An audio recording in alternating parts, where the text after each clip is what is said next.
Even before the surrender of Confederate forces under General Robert E. Lee on April 9, 1865, ending the American Civil War, President Lincoln had begun making plans for the physical, economic, social, and political rehabilitation of a region that had been devastated by 4 years of war.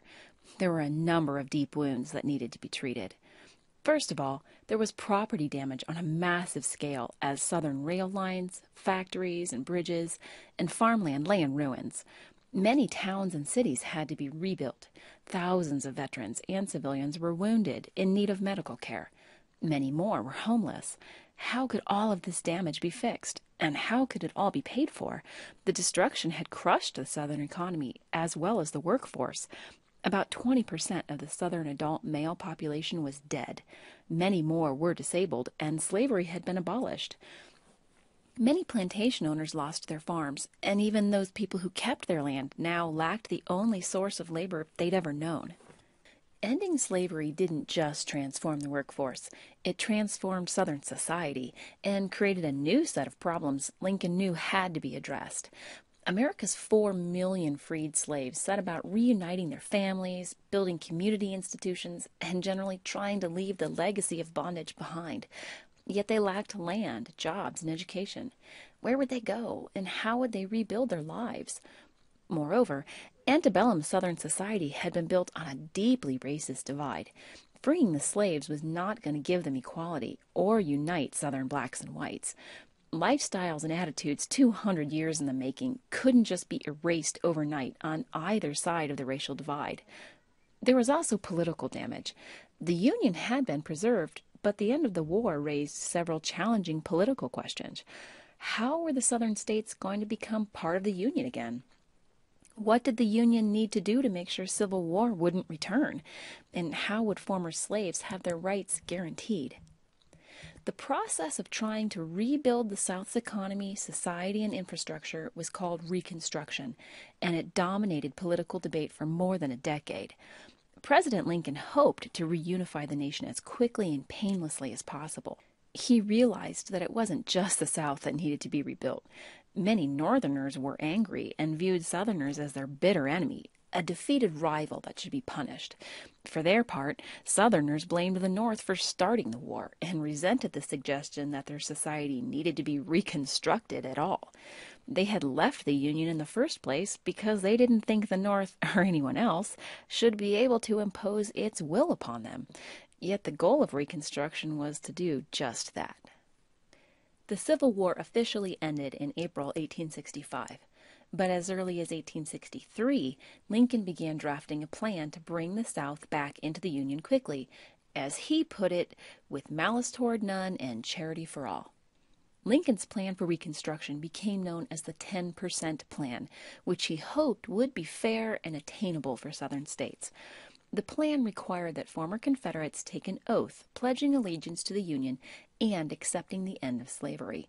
When just 10% of the voting population had taken this oath, they could set up a new state government.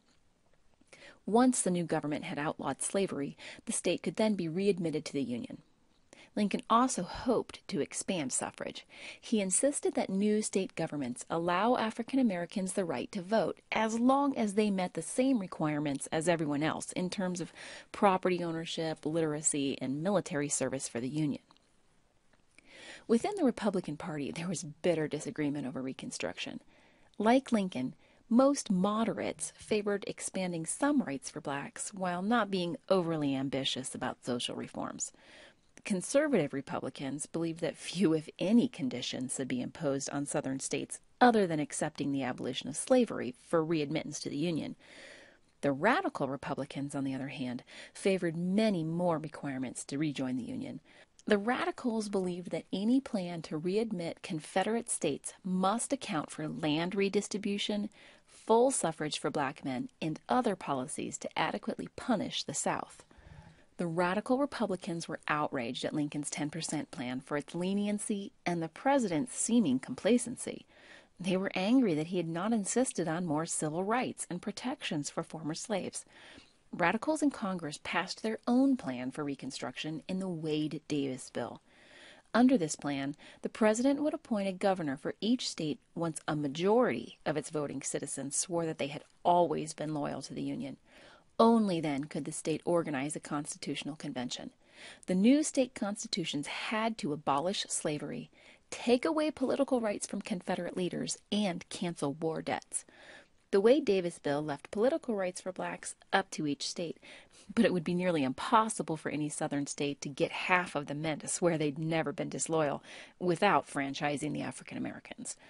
Congress passed the bill in 1864, but Lincoln swiftly vetoed it.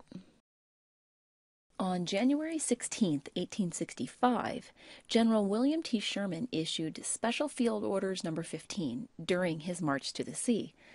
It redistributed abandoned or confiscated plantation land to former slaves, and the recipients were often lucky enough to also obtain an unneeded mule from the Army. However, after Lincoln's death a few months later, President Johnson restored all property back to its original owners. Ever since, the concept of 40 acres and a mule has come to represent failed promises. In March of 1865, just a month before the end of the war, the president urged Congress to pass a bill creating the Bureau of Refugees, Freedmen, and Abandoned Lands, commonly called the Freedmen's Bureau. Radicals in Congress were happy to comply. Created as part of the War Department, the goal of the Freedmen's Bureau was to help ease the transition from slave to free man successfully.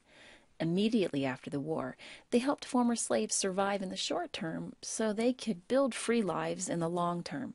This often meant clothing, food, shelter, or medical care. The Freedmen's Bureau also helped former slaves find work and provided assistance in negotiating labor contracts. Since Southern states had made it illegal to educate a slave, most freedmen were illiterate, so the Bureau built schools throughout the South to provide an education to thousands of African Americans of every age. Many of the schools were run by Christian missionary organizations and former abolitionists. Lincoln had hoped to promote a spirit of compromise and bring the nation back together quickly. Unfortunately, he died before seeing most of his plans come to fruition. President Lincoln was shot on April 14, 1865, by John Wilkes Booth. It was the first assassination of a president, and it profoundly altered the direction of federal policy toward the South under President Andrew Johnson. The process of rebuilding the South after the Civil War was a period called Reconstruction. Physical damage to people and places needed to be repaired.